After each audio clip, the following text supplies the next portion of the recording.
Hey, it's Ramsey Dewey over here in Shanghai, China. Welcome to another edition of Q&A with the Coach. Generation X sends in this question: how did you condition yourself psychologically and emotionally during your tenure as a professional fighter? What was it like walking through the tunnel to the ring or cage? Did you have an entourage? How did you handle your corner/coaches? And how did you handle the bad vibes? I heard that martial arts teaches how to handle that. You know what? I think martial arts teaches you everything except for how to handle that.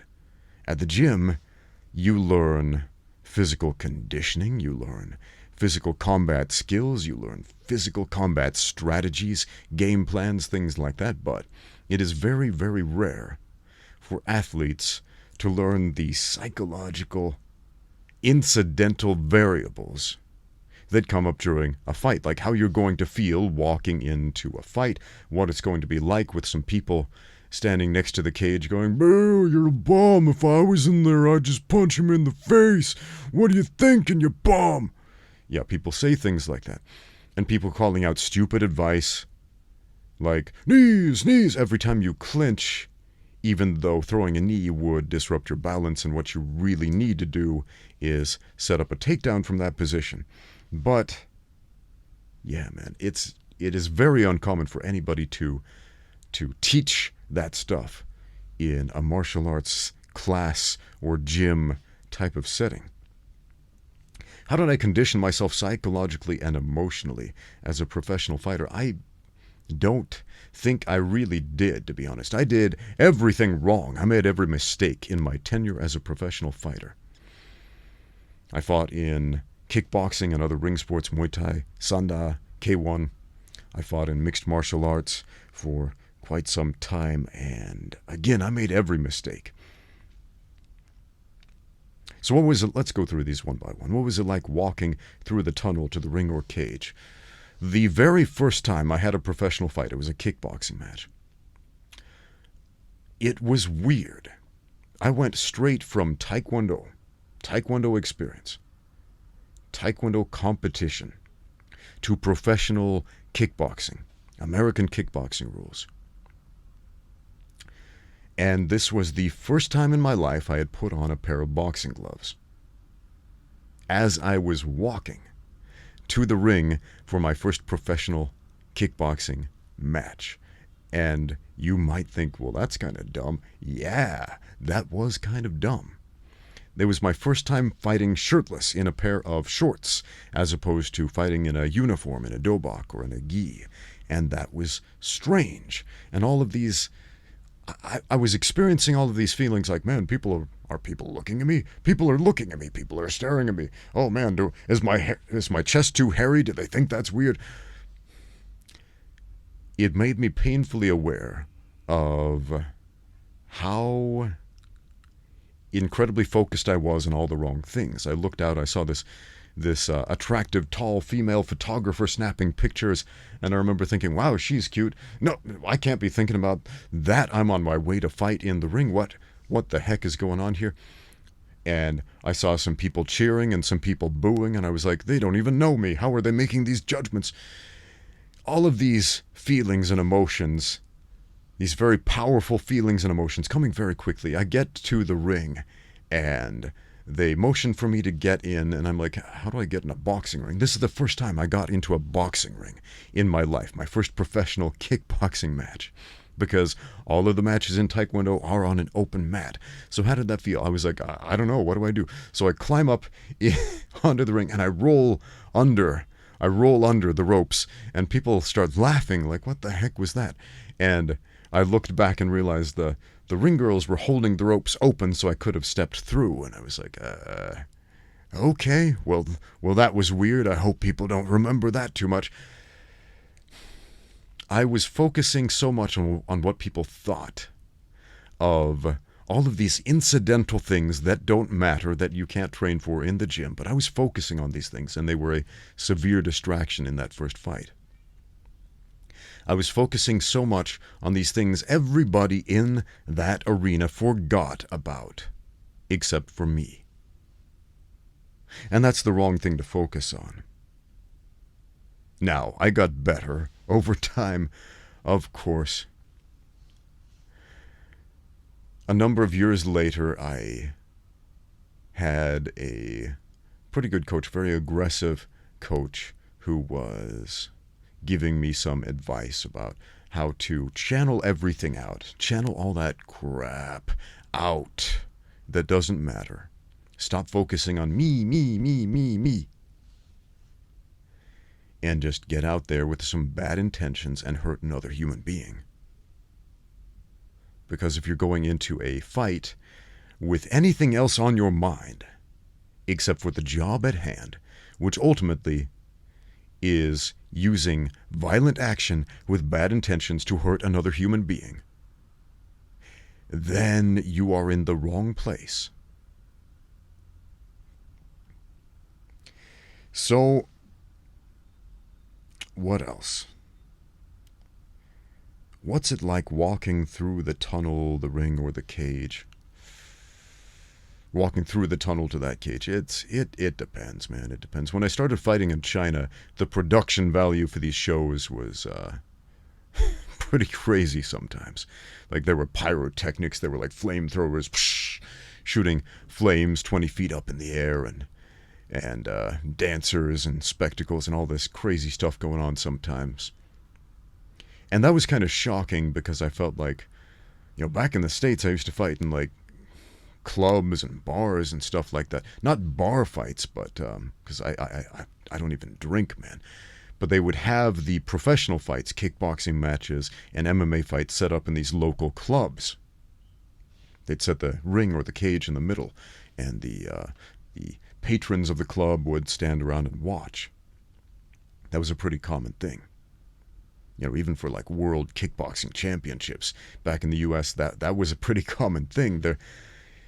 They usually weren't in these big giant arenas with sold out seating.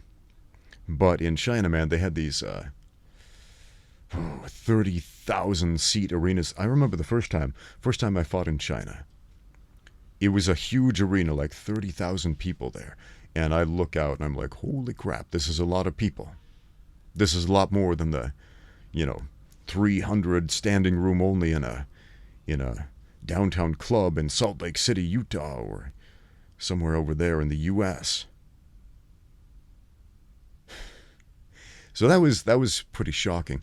What was more shocking to me fighting in China versus fighting in the U.S. was back then, like 10, 12 years ago, the crowds were totally silent. It's changed. It's changed a lot. The fans of combat sports in China are a lot more like their American counterparts nowadays. They'll cheer, they'll boo, all that stuff. But back then it was silent. As long as the foreigner was doing something cool. If the foreigner was winning, silence, you could hear a pin drop. And if the Chinese guy was winning, if he did something cool, everybody would cheer. Jiao! So, what else did you ask? Did I have an entourage? No, I went into a lot of fights without a corner man, which is a terrible thing to do. Like I said, I did everything wrong. When I started fighting, I didn't even have a corner man or a coach.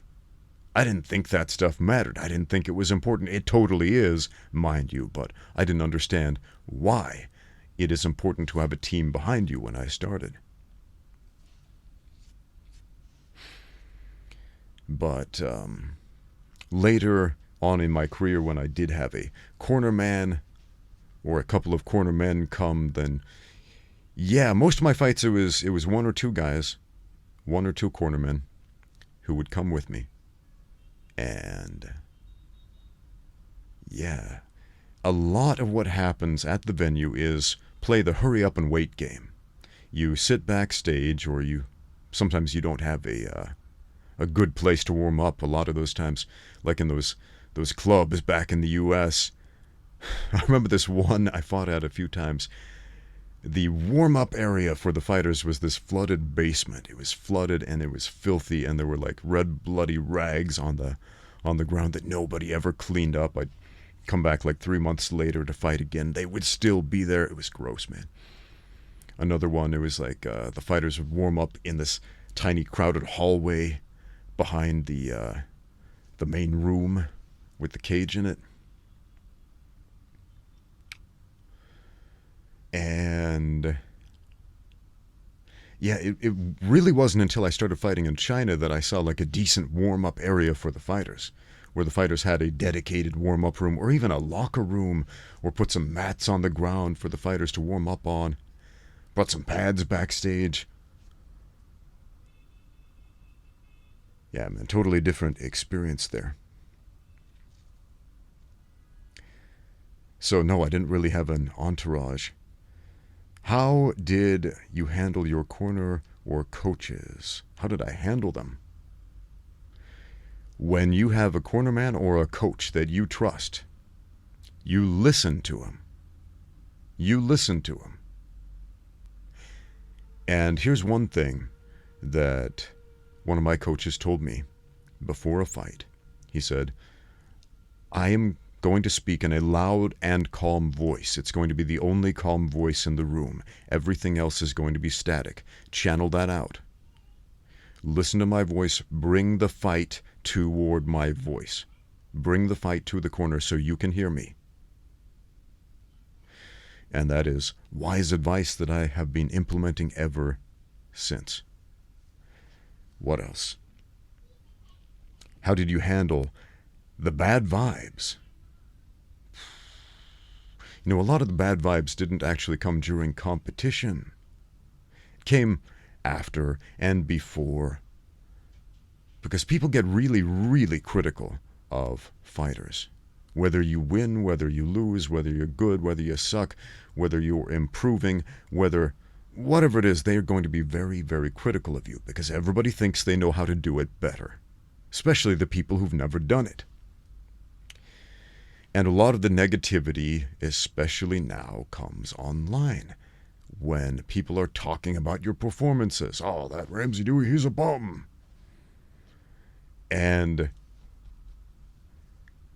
that kind of hurts, man. That can stick with you, especially if you start to believe it. And if you hear something enough, this psychological effect called the mere exposure effect starts to kick in. And we start to believe it. Even if it's a bold-faced lie, if it is repeated enough times by enough people, we start to buy into it. So how do you handle that? You have to prove to yourself and you have to prove to others what the truth is through pragmatic action again and again and again. So a lot of what professional fighting is self-validation, which is that thing that a lot of people tell you doesn't matter, but to fighters it matters a great deal because that is your life, essentially.